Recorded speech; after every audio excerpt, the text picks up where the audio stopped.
بسم الله الرحمن الرحيم السلام عليكم والصلاة والسلام على رسول الله ولا حول ولا قوة إلا بالله. In the name of God, the merciful, the compassionate, prayers and peace be upon all of the prophets and upon our messenger, Prophet Muhammad. First of all, I want to say that one of the benefits for me about hearing what I just heard from somebody of not considerably, but an older age than I'm at, and more life experience and more teaching experience, can come to the conclusions that I came to, which makes me realize that I might not be crazy after all. And that in itself, I think, is one of the benefits of hearing an alternative perspective, is that what you surprisingly find is that there are actually many people out there that are having these same inklings. Something's wrong. Something's wrong with the present situation, the condition that we're in. And I think the primary reason for that is the extraordinary factor that is never placed into their equation, which is the human soul. This is not in the social engineer's equation. And I think the thing that sums it up best, there was a book written by a man named Crosby about, his basic thesis was that the incredible control that has taken place in the last 500 years is based on the ability to measure things. That human beings have obtained a power of measurement. They can measure the air. They can measure the ocean. They can measure the stratosphere. And measurement gives you power. In fact, the Arabic word to measure and to have power is the same word. But one of the verses in the Quran says, مَا قَدُّرُ اللَّهَ حَقَّ قَدْرِهِ. They didn't measure God. They didn't measure God. He's not in the equation. And one of the things that we see that is so prominent in modern society is the attempt to remove the sacred, whether it be Christian sanctity, whether it be Islamic, whether it be any type of vision of a sacred world. It is removed, and when it is included, it's included in a way that takes the teeth out of it. It's included in a way that makes it an object of study, as in anthropology. We can look at the quaint natives, the quaint beliefs that they held. I took a course in the university called Magic, Religion, and Science. And you can see from the order where they were taking you. In other words, we lived in a magical period where people believed that there were gods up on Mount Olympus and they did extraordinary things. And then we moved to the religious period, a little more rationalism, introducing elements that the intellect could share, but still retaining fragments of that previous period, the magical period. So the belief in angels, despite the fact that every culture on this planet has some concept of the angelic realm. Coincidence. That every culture on this planet has some concept of the demonic realm. And every traditional culture on this planet has some concept of the sacred realm. But these are remnants. And then the religious period was superseded by the rational scientific period. And then the religious person becomes irrational. As if irrationality was not part of the human makeup. Human beings have irrational elements.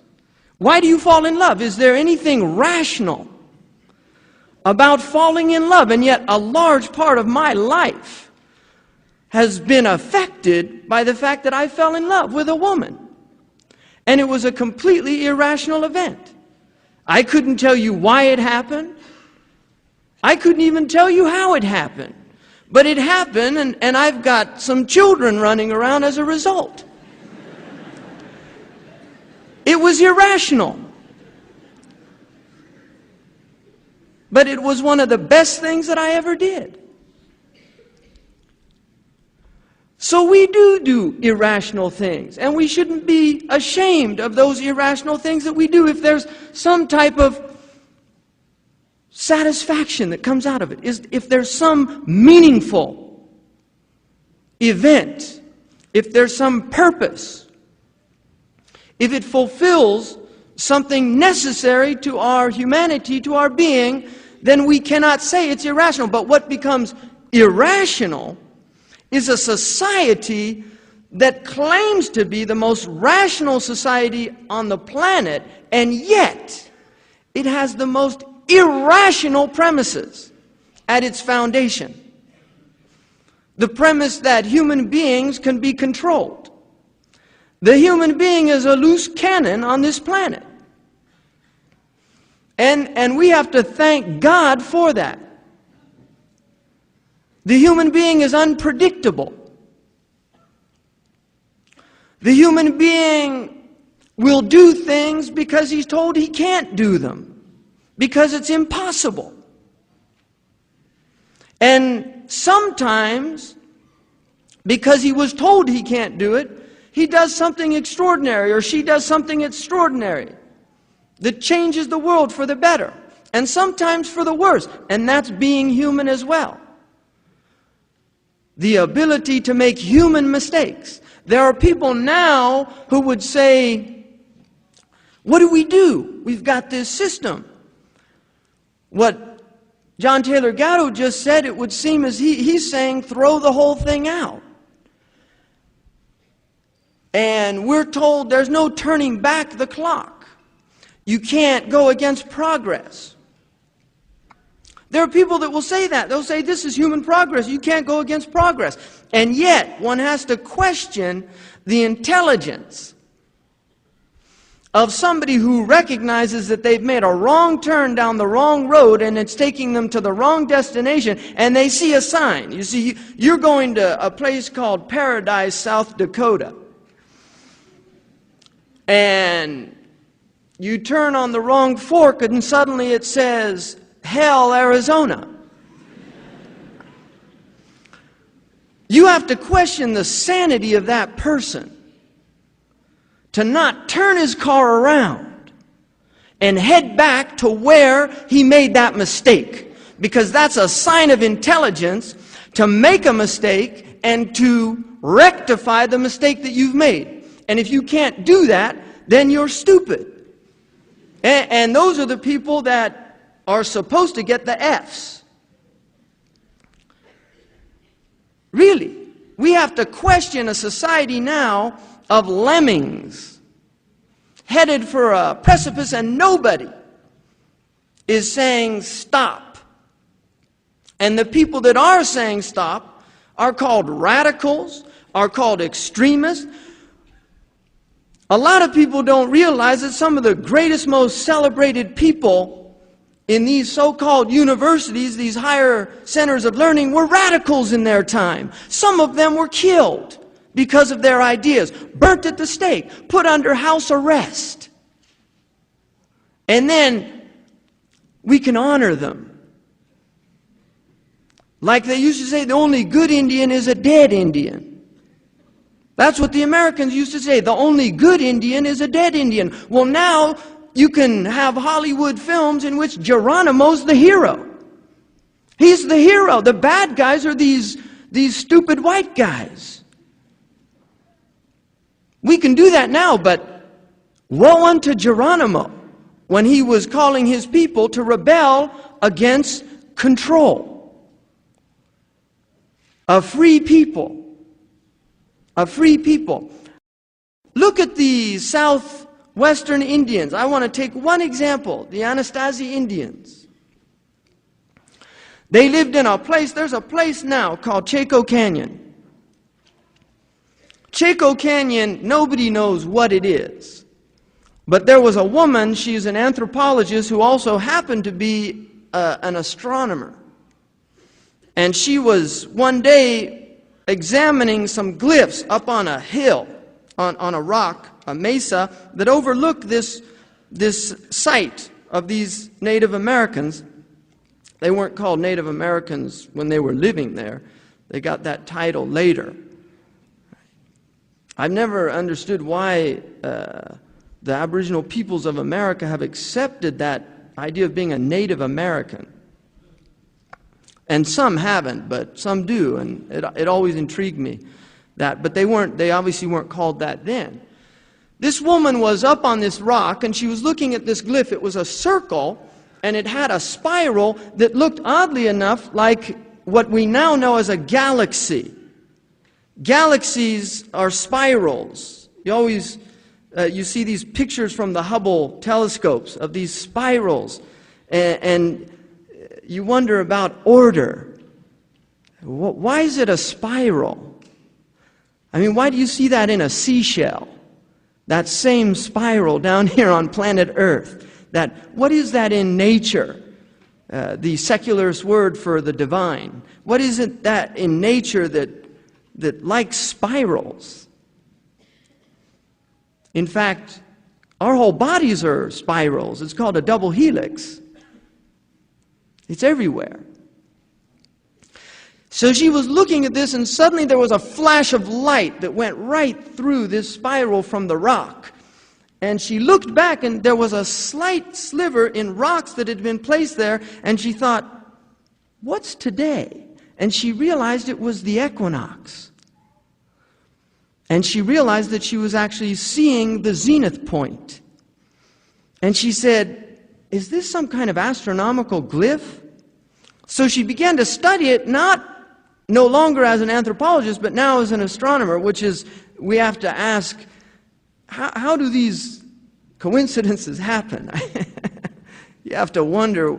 I mean, one of the fascinating things for me in my travels around the world is to ponder the fact that you've got 6 billion people, according to the control paradigm's latest estimate. I don't know. Who has anybody gone and counted 6 billion people? But anyway, they extrapolate somehow in that mystical science called statistics, which I actually got an A in, and I can't remember a whole lot. I remembered a bell curve and a few other things about that, but which is part of the plan. You can take those classes, do very well in them, and they don't serve you very well later on down the road. So, 6 billion people. Each one of them has a bestseller if they could just write it down in good language. Every single person on this planet that's reached any age of maturity has a best-selling novel of their life if they could just write it down in good language. And the amazing thing about it is those other 5,900,000,000 or 99 whatever, they're all in that novel somehow. They're either supporting actors or small-time parts or extras. And each one of them has that going on. In other words, we have a cosmic event of incredible complexity going on here, which is the fact that each one of you is the center of the universe. Each human being in this room is the center of the universe. And right now, I just happen to be part of your experience. Each one of you. I'm just part of your experience. I'm going to leave and you go back to your lives. And hopefully they're changed for the better a little bit, or we've learned something, or we go out to make some changes. But we have an extraordinary event going on here, and it took place in that moment, in that mesa, where this woman, an astronomer who happened to be a anthropologist studying these people, saw this flash of light. She happened to be up there at the right time in the right place, and she had the right tools to understand what she had just witnessed. So they began to study this Chaco Canyon as an astronomical site. And what they found out was the entire place was aligned. Not just to the sunrise and the sunset, to the equinox. The shadows all reach certain corners in this building. And the moonrise. And there was the glyph work to determine moonrise and sunrise. To determine moonset and sunset at different times of the year. And one of the equations would take 18 years to work out. These were ignorant Native Americans. Ignorant Native Americans, savages. Savages. So they asked these anthropologists to say, what was this place? What did it mean? They're saying, well, we don't really know. We don't know what it was, but they definitely knew something amazing. They had very high astronomical and geometrical sciences to work all of this out. They asked a Native American from the Hopi Indians, no degree, no diploma, in fact, they just said Native American. That was his qualifications to be interviewed. And he was a simple-looking guy there with it. They asked him, what do you think this place was? He said, you know what this place was? He said, these people were people that looked into the heavens and they saw order. And they wanted to bring a portion of that order down to earth. That's what they saw. They looked up into the heavens and saw order. We used to say in this culture, before it was taken over, as in heaven, as above, so below. As above, so below. The idea that we live in an orderly universe. An ethical universe. One of my favorite statements ever by a theologian in the history of theology is Kierkegaard's statement, in which he said,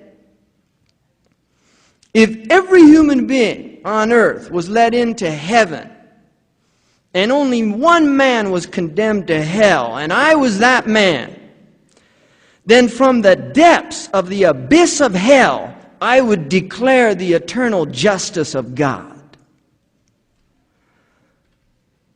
That's what these people were looking at. They were looking at a just universe, a universe of purpose, not an eloquent dance to nowhere as a leading anthropologist at Harvard University called Life on Earth. An eloquent dance to nowhere. A meaningless, random event of extraordinarily complex coincidences, billions of them that happen to come together at the right time in the right moment to make this event. Why is there something as opposed to nothing? I was in an observatory, and I took my boys to see this planetary. It was at a planetarium, and you saw the stars, and we looked up at this dome, and here's how it began. Suddenly there was just a flash, and suddenly you were in all those swirls again. And the man said, in the beginning there was the Big Bang. That's literally what he said. The Big Bang didn't happen in any one place. It happened everywhere at the same time. And you know what my boys said? Subhanallah.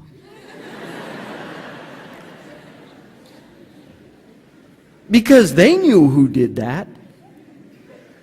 Children know that.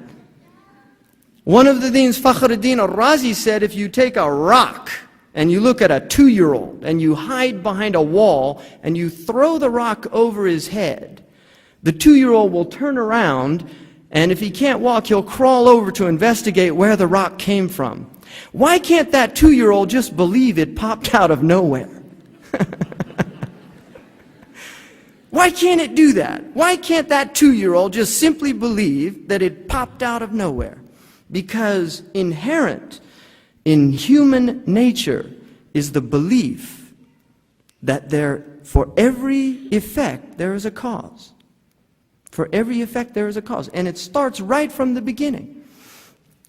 And we're told that there was no cause. We're told everything on this planet has a cause except the universe. There was no cause. Everything else has a material cause. You study any of the physical sciences and that they'll tell you there was a cause. They'll even, if you study physiology, they'll tell you about form and function. That every single thing in your body is designed for a function. The form is actually designed for the function. And they talk about design. They use that word, and I always wondered about that because I would ask them, who's the designer? Natural selection. Well, can you tell me a little bit more about this character? Because there's intelligent design. So is natural selection intelligent? Well, he works a lot at it. He makes a lot of mistakes. But he improves each time. Well, that's intelligence. I mean, that's a lot more intelligent than a lot of human beings that I know. Right? Because Einstein said the definition of insanity is keep doing the same thing over and over again and expect a different result. Which is what we call school reform. Really, that's what it is. It's school reform. So we want to look up at the stars again. They've done their best to take them out of the sky. They keep artificial lights in California. Fortunately, the power, we're losing it all. So one day the San Franciscans are going to walk out and say, my God, who created that? They haven't seen the heavens in at least 30 or 40 years. There's kids there that don't even know that there's stars up there. And they don't know that the sun shows up every morning. I'm serious, there's a lot of these people that are so disconnected to this universe that they're not even aware that there's a thing called the solar system. Again, a system. You wonder about that system. That's an engineer's term. Right? Systems. Who makes systems? You can't blame that one on natural selection. The solar system, because natural selection working here on Earth. Who got that one going, right? I mean, really, there's questions here to be asked. These are called the big questions, but they're left out of those multiple choice tests.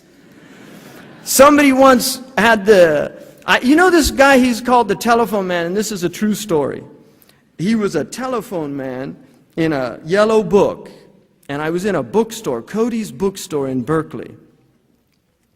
And he came up to me, and there was a camera there. And he said, I'm the telephone book, and I can help you find what you're looking for. And apparently there's a commercial, and you get $50 just for doing it. So he asked me, what are you looking for? And I said, actually, I was in this section, it's called phenomenology. And I don't think it's in the phone book. And he said, no, you'd be surprised. I'm really serious. He said, you'd be surprised. He's looking it up. How do you spell that? P-H-E. He looked it up. He said, it's not in here. And I said, God's not in there. Right? God's not in there. I mean, the big things aren't in the phone book. You can't look them up in the phone book. And that's the truth. It doesn't have all the answers, all these manuals they give you, how to do this and how to do that. They don't teach you how to nurture your soul, but they're very good at destroying the soul. And what we need to do as a community, all of us together, is we need to wage, I don't want to use war, because when Muslims say war, they get in trouble.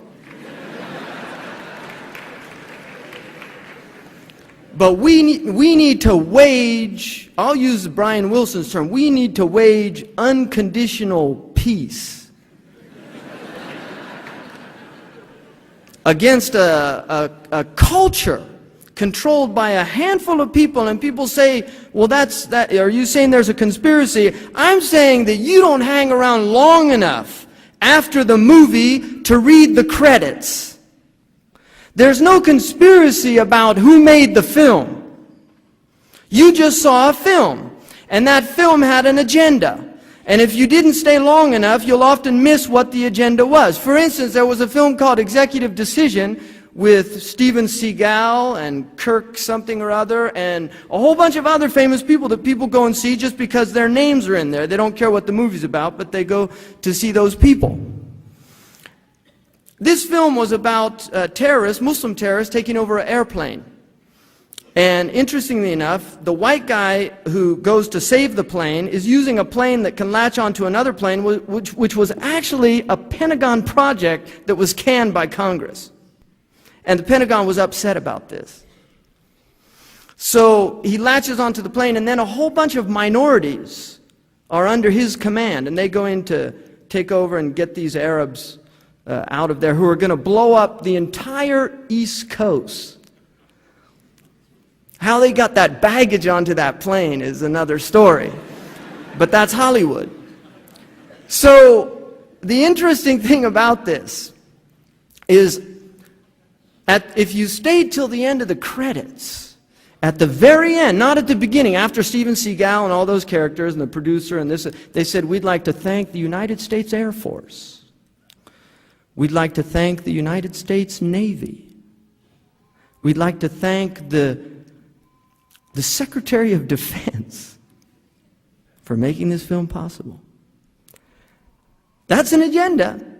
And those people that didn't stay long enough to see the credits don't realize that they were being affected by what they saw. There's propaganda there. Everything that John Taylor Gatto told you, you can find in public libraries, the Library of Congress, or you can get it through interlibrary loan. Some of them you'll have a very hard time finding, and I'm really serious about this. I tried to find a book called The Evil Eye. It took me 2 years.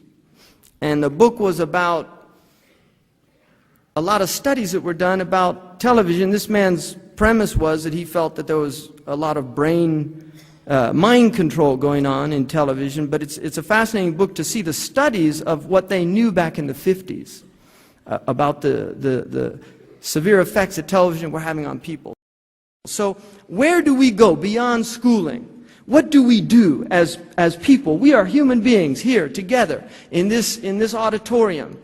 And we're here because we have a sense, I hope, of the importance of what we have going on here. We're human beings. Some of us have children. I have children. I'm concerned about my children. I'm concerned about the world they're growing up in. I'm concerned about the commodification of human beings. I'm concerned about human resources. I don't like one of these guys that went and shot this place up. He killed all these people in the human resource office because they wouldn't give him a month's in advance pay so that he could buy Christmas presents for his children. Now, to imagine the stress that this man was under to actually, because he was denied that month in advance pay by the human resources, to go and do something that tragic, because it is tragic, but the entire system is tragic. What produced that man is tragic. I lived in the Saharan desert. They don't have mass murderers. They don't have children shooting their fathers. They don't have children going to school and shooting their fellow children. They wouldn't even think of it. It wouldn't even occur to their mind or their heart. They're not more human than we are. They're not less human than we are. They're human beings, but they're in an environment in which their minds have not been manipulated and controlled to the degree to which they're going berserk. They're running amok. Look at this last killing. And I have a map here of the school killings, which is interesting because they're all over the country. I mean, it's amazing how they're just, one happens here, then here, and then here. And these are tragic events beyond belief. But if you look at these characters, when you see their pictures, the same glazed look in the eye. Those boys, you saw that picture of that boy in San Diego? He doesn't know what he did. He doesn't know why he did it. Our Prophet Muhammad said one of the signs of the end of time. He said, يَأْتِي عَلَى النَّاسِ زَمَانٍ لَا يَدْرِي الْقَاتِلُ لِمَا قَتَلْ وَلَا الْمَقْتُولُ لِمَا قُتِلَ. The killer will not know why he's killing, and the one being killed will not know why he is being killed. It's a hadith in Sahih Muslim. The killer will not know why he's killing. And the one being killed will not know why he's being killed. What is going on? What has brought us to that point? We have lost community. We've lost family. These things have been taken away from people, and they weren't taken with ease. People fought. Read history. Read what happened 100 years ago in the United States of America. What the farmers did. Now you look at the farms in America, the highest rate of suicide is in farmers in the United States of America. They're committing suicide. When I was a child, we used to sing a song. Old MacDonald had a farm. E-I-E-I-O. And on his farm he had a cow. E-I-E-I-O. And what did the cow do? It went moo-moo. Old MacDonald had his farm taken away from him because he couldn't pay the bank.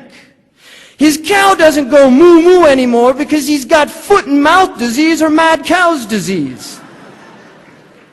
Really. And old McDonald's has been replaced by McDonald's. That's who replaced him. That's who bought the family farm.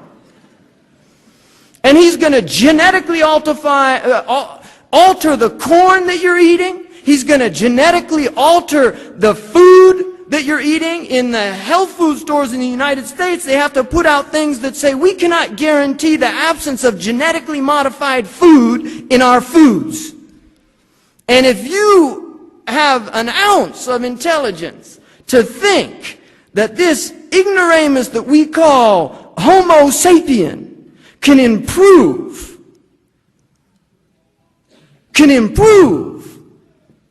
on perfection, can improve on the God-given seed, the seed of life.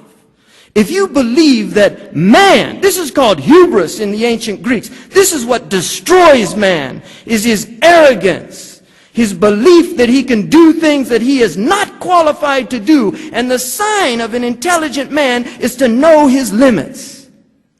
To know his limits. Really.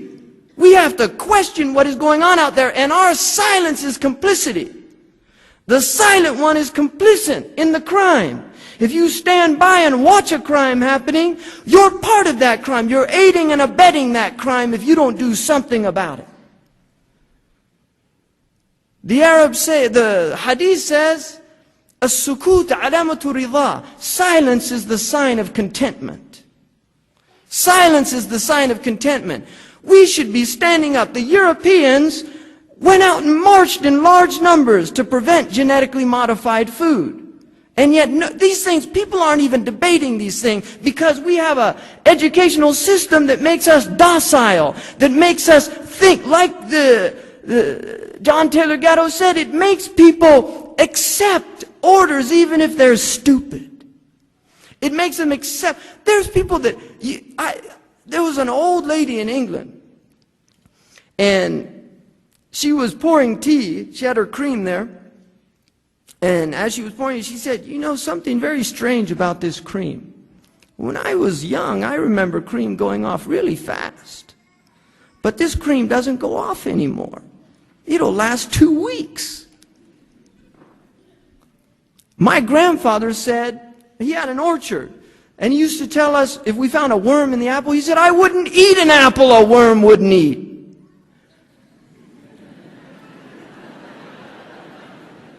Seriously, think about that, people. I don't want to eat a tomato that doesn't bruise. You go into supermarkets now and you think you're in a science fiction movie. The colors are different. Where are they getting apples like that? I don't remember apples that look like that. I didn't remember strawberries like that. Seriously, you think this is what's happening. You're watching this thing happening before your eyes. We need to wake up and take our lives back. And the first thing that you can do, the most empowering thing that you can do, is take your children out of this system. Protect them at least for the first 10 years. At least for 10 years. Don't be afraid to educate them in your homes. You can do it, and they'll do it themselves. And they will surprise you at how intelligent they are. And you'll see that light in their eyes. It won't go out. after 2 or 3 years of public schooling. It'll still be there, that bright eye. You'll see that child still loves you. It isn't listening to the children at school telling them how much they hate their parents. And there are some children in school that they do hate their parents. They beat their children. They do terrible things to their children. And your children are listening to that. And with peer pressure, they start hating their parents. They start contributing to the dialogue. My mom's so stupid. My dad's so stupid. You know what he made me do? Children in West Africa don't do that. They couldn't imagine saying that their parent was stupid. A child couldn't imagine that. The Arabian Prophet ﷺ once said to his companions, never curse your parents. And they said, Ya Rasulullah, how could we curse our parents? It wasn't even in their frame of reference. Now look at the subtlety of this meaning. He said, by cursing another man's parents, you cause them to curse your parents. So don't curse another man's parents. But look how he began it. Don't curse your parents. By cursing another man's parents, you cause them to curse your parents. Like these poor, unguided Afghani people that just blew up this Buddha that's been there for 1,500 years. The greatest Muslims in the history of Islam were living in Afghanistan. And before that, some of the greatest Buddhists. Balkh was a center of Buddhist learning. Many of those scholars became Muslims and actually contributed to the development of Islamic logic. The greatest scholars never said, go blow up those statues of Buddha. But what the press will not tell you is the reason, how, what brought that about. Like those companions who asked, how could we curse our parents? How did that Buddha get destroyed? It got destroyed because for 20 years, the Afghani people have lived under the tyranny of being victims of a Cold War game played between two giants called America and Russia. A peaceful people, a proud people, a people of great dignity, a people of great strength, a people that are praised in the literature of the English for their tenacity. One of the prime ministers said in Parliament, how can we defeat a people? Speaking of the Afghanis, when they look down our barrels, they see the gates of paradise. How do we defeat those people? The midwife, an educated Afghani woman, a physician, Arifa Azad, a beautiful Afghani woman, educated, erudite, knew her poetry, knew her culture, was proud to be an Afghani. She was the obstetrician of my family. She couldn't go back to her country. She came to this country to learn medicine, to go back and practice medicine in her country, and the war broke out. She was not ashamed of her people. She was proud of her people. She was a literate person. People don't talk about that because history is in a vacuum. History is what CNN tells you. That's not history. That's what happened yesterday or today, whatever the latest headline news is. It's told without any context. It's told without any ability for people to analyze and look at what's happened. This is what people are given. Read history. Really, look back. All of this is new. If you want to know a homeschool, I'll give you a great historical example of somebody who was homeschooled. A man named Ali ibn Abi Talib. He was the Khalifa, the Caliph. He was the fourth Caliph.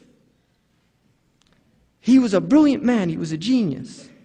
He grew up in the house of the Prophet Muhammad sallallahu alaihi wasallam. He never went a day in school. He never spent a day in school. Not one day. Because he was in the greatest school, the school of the Prophet Muhammad. That's the Sunnah. For Muslims, Sunnah is the tradition of their Prophet. Their Prophet was a homeschooler. He schooled his children, Fatima. When the Prophet Muhammad, peace be upon him, was 12 years old, imagine this, he took a trip with his uncle to Syria of a month. a commerce trip, a trip as a merchant, 12 years old. And look at our 12-year-olds today. Look at them. It's disgraceful. It's disgraceful, really. Look at these poor kids, and they're victims, and you have to see them as victims. And we're complicit in the crime that was done against them because we're more busy making a living, and we've forgotten we've already been given a life. We've been given a life by God. And your children are your wealth. Al-malu wal-banun zinatul hayat ad-dunya. Children, wealth and children are the ornaments, the embellishments of life on earth. But to sacrifice your children for your wealth, if I had to give up one of the two, I know which one I'd give up. And I don't have that much to give up, so it's a lot easier choice than it is for some people out there.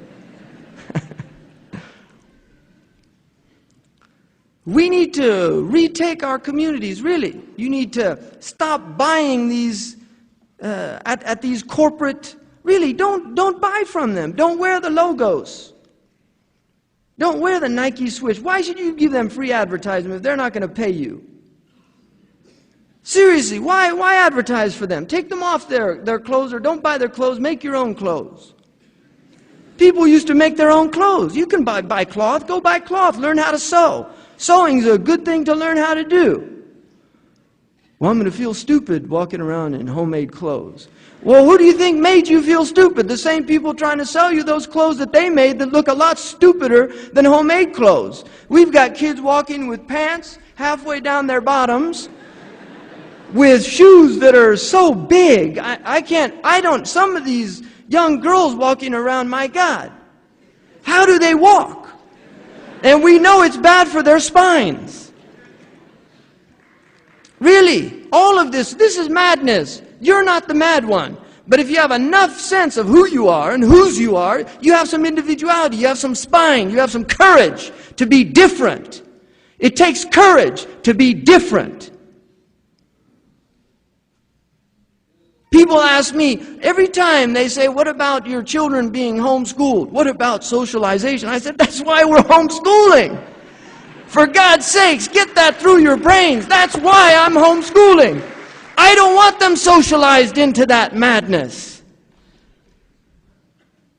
It amazes me, that question always comes. What about every single person I've ever said, that's it.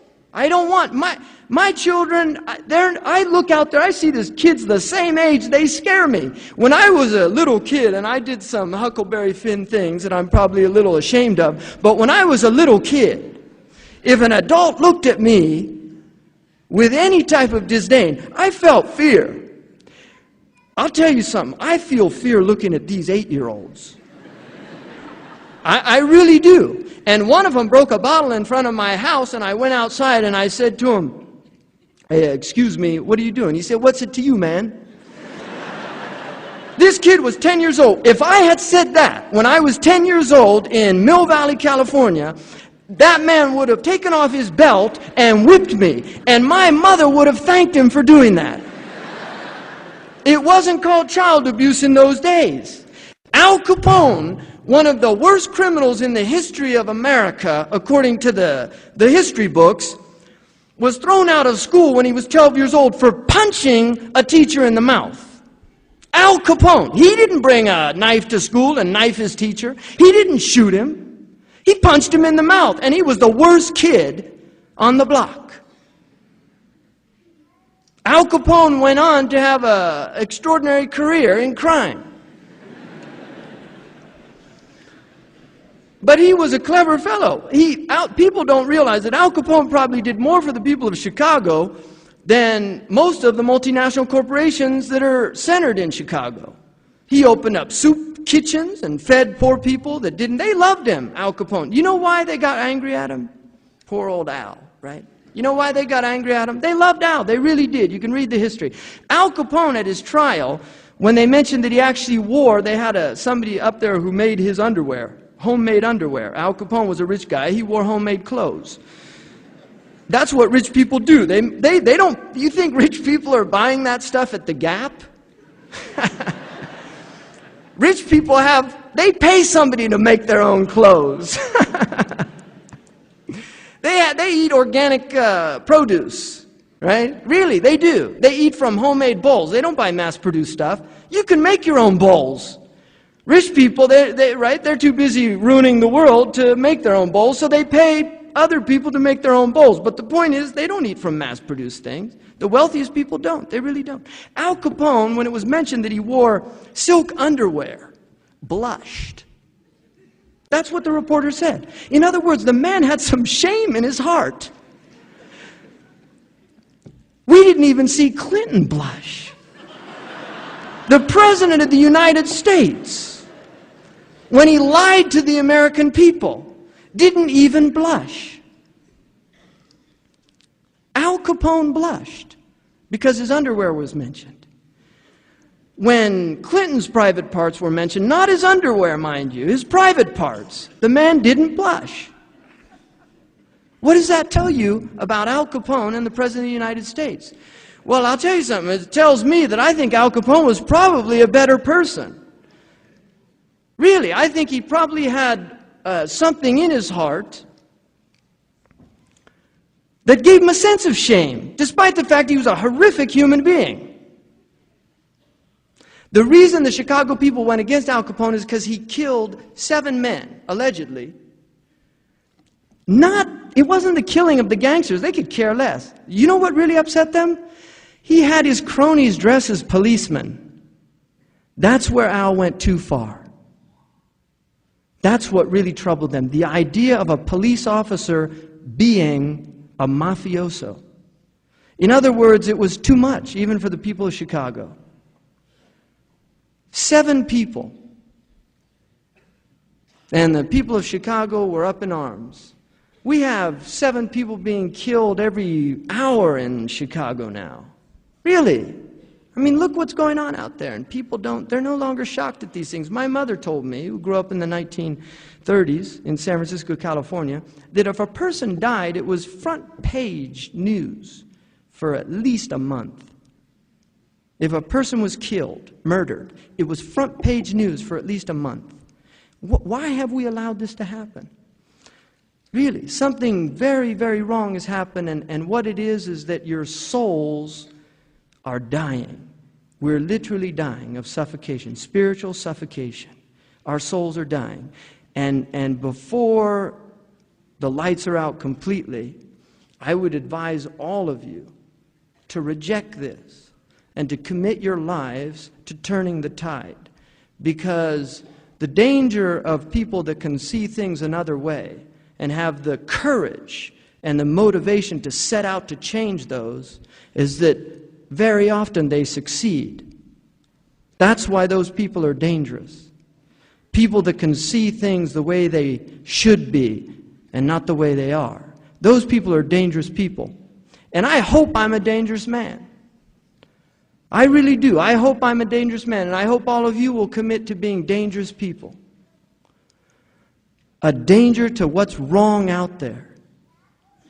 A danger to what is wrong out there. And I'll tell you something, you can begin it. If you look in here, if the average person in here even has 2 children, and they raise them to break the cycle, to be different, to reject it, that can change the history of Toronto. Really. It can change the history of Toronto, and Toronto can change the history of Canada. And this is the way it begins. It begins with an understanding of the power of 1, because 1 is the greatest number. It is the greatest number. It's God's number. It's a powerful number. And an idea can change hearts. An idea can change hearts. And if an idea is right and it's true, it should change hearts. And if it's not, it shouldn't. But we're being bombarded by people who have the power now to inflict on us ideas that are dangerous to our hearts. And they're doing it to our children. So my advice to all of you, is to turn off your commercial televisions. This is a first and major step in changing the conditions of your households.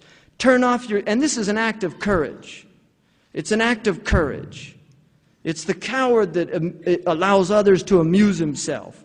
You see, and I agree wholeheartedly. I once heard somebody say that they'd never been bored in their life. And it always troubled them when they heard people say, I'm bored. Children learn boredom. I've never seen my children bored. I've never heard them say I'm bored. I haven't heard that. I haven't seen that. Let them run around and do what they want. You put them in a classroom for 8 hours a day in training and preparation to living a life of sitting behind a computer terminal for 8 hours a day, being bored stiff. Right? Really? And think that this is life. No, there are alternatives out there, people. Be creative. Be creative. There's alternatives. It doesn't have to be this way. And if that's the only message that you take from tonight, it's enough. It does not have to be this way. We have the power and the ability to change, and we have to do that. We have to change. And we have to listen to our hearts. Our prophet, peace be upon him, said, listen and take advice from your heart, even if others give you advice. What is your heart telling you about what you see out there? If it's not telling you that something's seriously wrong, then as a cardiologist, I would say your heart's dead. I'm not a cardiologist, I'm actually a cardiac nurse. So I spend a lot of time with cardiologists, and a cardiologist will tell you your heart's dead if it's not registering any movement. If there's nothing moving in the heart, it's dead. The physical heart and the spiritual heart. And if your heart is dead, then know, like the Quran says, إِنَّ اللَّهَ يُحْيِي الْأَرْضَ بَعْدَ مَوْتِهَا. God brings life to the earth after its death. And our scholars say the earth here also means the human heart. Our children's hearts can be brought back to life. It's going to take some serious measures. Resuscitation, sometimes defibrillation. But it can be done. They can be brought back to life because humans are amazing. They have awakenings. I had a car accident. That's what brought me out of a sleep that I was in. I had a very powerful car accident.